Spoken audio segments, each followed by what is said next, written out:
नमस्कार दोस्तों, आपका एक बार फिर स्वागत है मेरे यूट्यूब चैनल जादूगर ट्रेडर्स के अंदर। आज का हमारा टॉपिक है history of Mughal empire.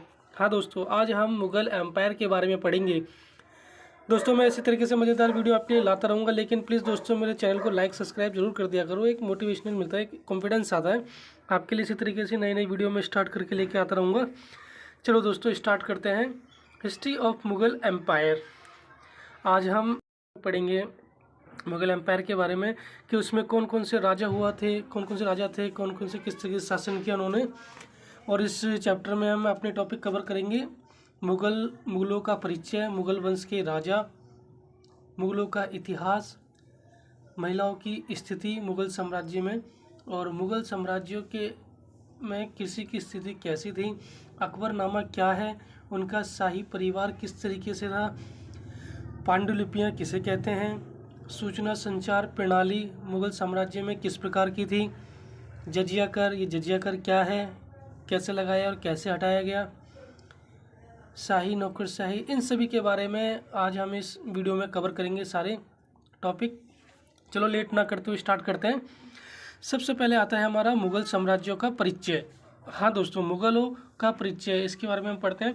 Mughal नाम मंगोल से निकला हुआ है और ये आज का जो अपना साम्राज्य था, और ये एक साम्राज्य था मुग़लों की माँ मंगोल की थी और पिता तुर्की के थे। उन्होंने अपने आप को मुग़ल कहलाना पसंद किया। और मुग़ल साम्राज्य की स्थापना जहीरुद्दीन बाबर ने की थी। हाँ दोस्तों, जहीरुद्दीन बाबर ही था वो सबसे पहले जो भारत में आए थे, और उन्होंने ही मुग़ल साम्राज्य की स्थापना की थी। फिर उनके बाद उनके पुत्र हुमायूं ने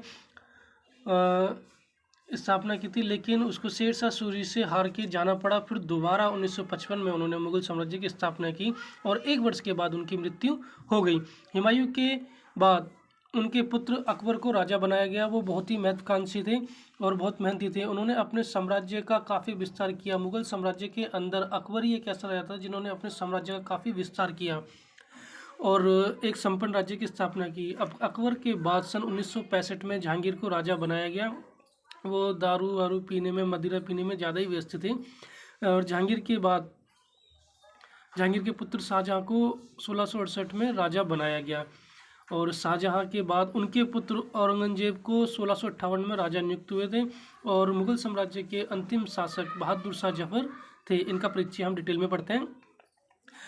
1526 से 1530 में बाबर के बाद 1530 से 1556 में हुमायूं, और 1556 से 1605 तक अकबर, और 1605 से 1627 तक जहांगीर, और 1628 से 1658 तक शाहजहाँ, और 1659 से 1707 तक औरंगजेब। शाहजहाँ ने काफ़ी बड़ी बड़ी इमारतें बनवाई थी। जहांगीर अपने इंसाफ के लिए प्रसिद्ध थे। औरंगजेब की बहुत क्रूर नीतियाँ थी। चलो दोस्तों स्टार्ट करते हैं। दूसरा हमारा टॉपिक आ गया है मुग़ल काल में महिलाओं की स्थिति। हाँ दोस्तों, मुग़ल काल की स्त्रियों शासक के अधीन रहती थी। मुग़ल परिवार की स्त्रियों को हरम में रखा जाता था। हरम का अर्थ होता है एक पवित्र स्थान, उसमें उनकी स्त्रियों को रखा जाता था और उनको एक अच्छा दर्जा भी दिया जाता था। मुग़ल साम्राज्य की स्त्रियां घर का और खेतीबाड़ी का कार्य भी करती थी मुग़ल काल में। और मुग़ल काल में स्त्रियां ज़्यादा पढ़ी लिखी नहीं होती थी। मुग़ल साम्राज्य के शासक की बेगम को वेतन भी मिलता था, और जो उनकी पुत्रियाँ थी उनको भी वेतन मिलता था। हाँ दोस्तों, देखने को मिलता है जहाँ आरा, रोशन आरा, ये जो उनकी पुत्रियाँ थी, उन्होंने कई चांदनी चौक में बाग, ये कई चीज़ें उन्होंने बनवाई थी अपने खजाने से, शाही खजाने से, मतलब अपने वेतन से बगीचों का निर्माण कराया। कहा जा सकता है कि मुग़ल साम्राज्यों में स्त्रियों की स्थिति काफ़ी ठीक थी। हाँ, अब हमारा नेक्स्ट टॉपिक है अकबरनामा।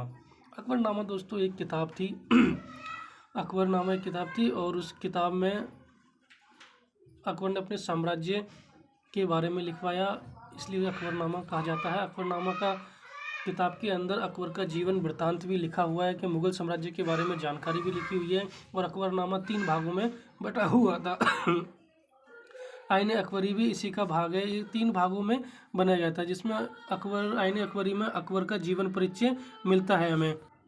आईन अकबरी अकबरनामा का एक भाग है और इसको बड़े ही व्यवस्थित तरीके से बनाया गया है। और आईने अकबरी या अकबरनामा के अंदर कई पांडुलिपियाँ डिजाइन की हुई है और ये पांडुलिपियाँ हाथ से बनाई जाती थी और उन्हें कई कारीगर मिलकर बनाते थे।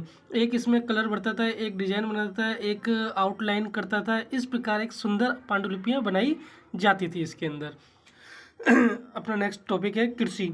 मुगल काल में कृषियों की स्थिति काफ़ी अच्छी थी। कृषि की पैदावार भी बहुत अच्छी हुआ करती थी।